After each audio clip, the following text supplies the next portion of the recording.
Hi everybody, this is Aaron Conaway with aconaway.com, doing a guest video contribution from my buddy Josh at techvblog.com. Hopefully get some ammunition for this site. It should be pretty good. I'm expecting good things from it.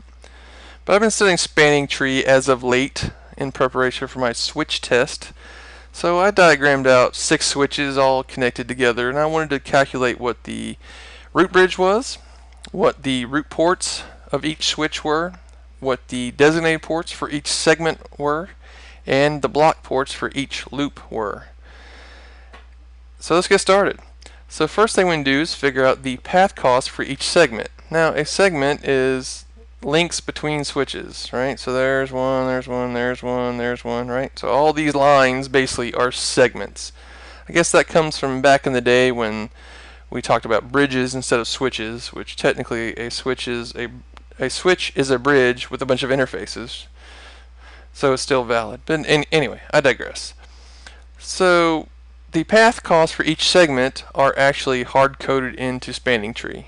I don't think you can change them. Somebody tell me if you can change them, but I don't think you can. But for example, Fast Ethernet has a path cost of 19, GigE has a path cost of 4, and there are a bunch of others you can look up on the internet. I don't know any more off the top of my head. I would have to look them up. But for our diagram here, we've only got GigE and FastE, so let's go ahead and add the path cost on here. Now, why do we need the path cost? Well, we're going to use that to calculate basically the cost of paths through the network, and you'll see what I'm talking about later. So, next thing we need to do is figure out what the root bridge is. Now, the root bridge is the switch on your network that has the lowest bridge ID. Now, the bridge ID is the priority and the MAC address of the switch concatenated together. Now if you look carefully, all these have the same priority of 32.768. That's the default priority on Cisco Catalyst switches, and so it's all a wash. So though we're comparing bridge IDs, in my mind I think of it as priority and then MAC address. I think of it as two things, but it's technically one field in the frame.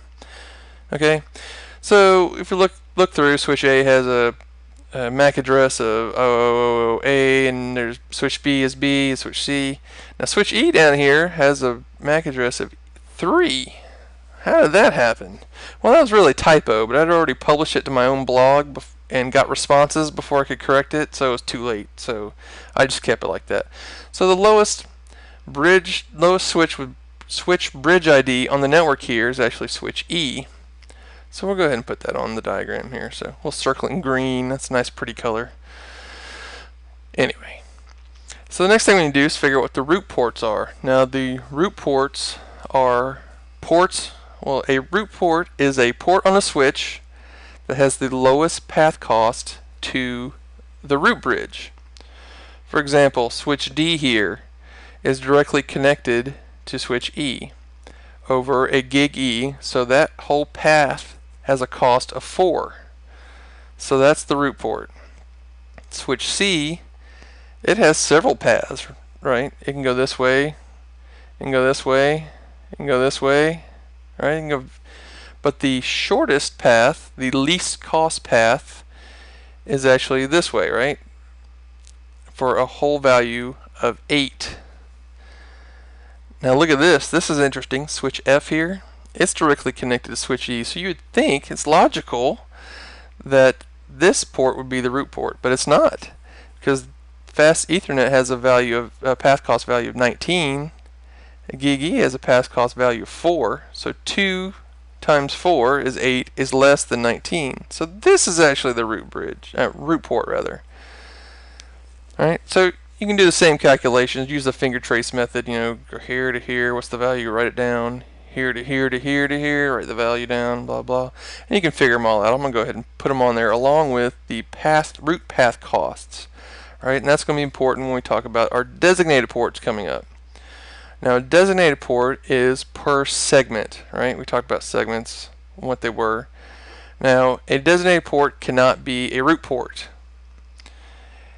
Also, because a designated port is really the switch port on the segment that has the lowest root path cost, that means that every port on the root bridge is a designated port, right? Because it always has a value of what? It's a value of 0. So if we look here, for example here, we know that this is the designated port, and we know this is the designated port. Now what about between these two switches? Now that's the root port. It can't be the designated port, right? So there's only one left, so he's the designated port. What about between here and here?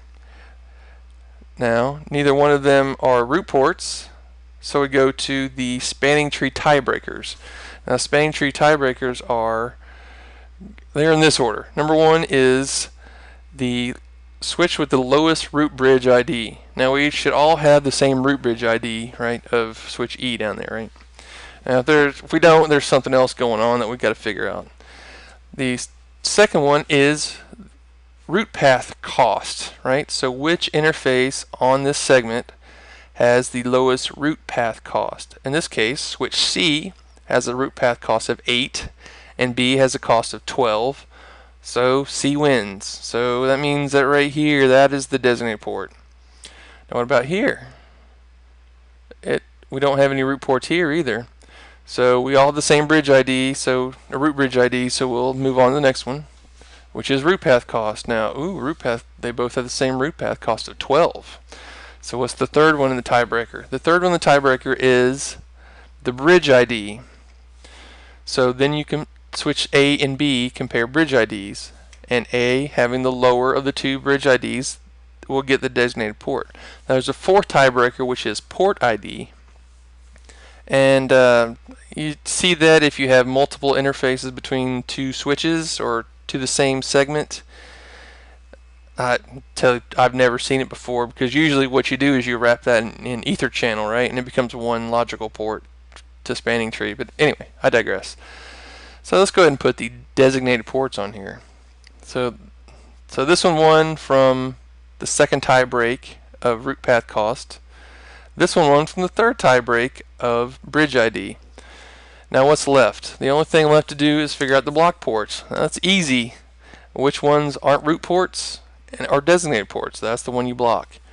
So I'll go ahead and put those on there. So we have a block port here and here off of switch B, and here off of switch F. Now notice there are 3 really major loops in this network, right? You have the big rectangle in the middle, you have this little triangle, then you have this little triangle. Right? Notice you have a block port on each of those loops. Is that a coincidence? I think not. The whole point of spanning trees is to get rid of loops, and it has done so. Now notice this. Remember we talked about this was a root port candidate, but we didn't use it because there's a faster route this way or a lower cost route this way. Notice it winds up being blocked. Even though it's directly connected to the root switch, the root bridge, it winds up being blocked because of all the path cost. I found that very interesting.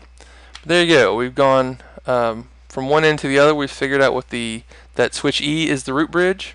We figured out all the root ports for each switch. We figured out the designated ports for each segment, and we figured out the block ports to keep loops out of our network.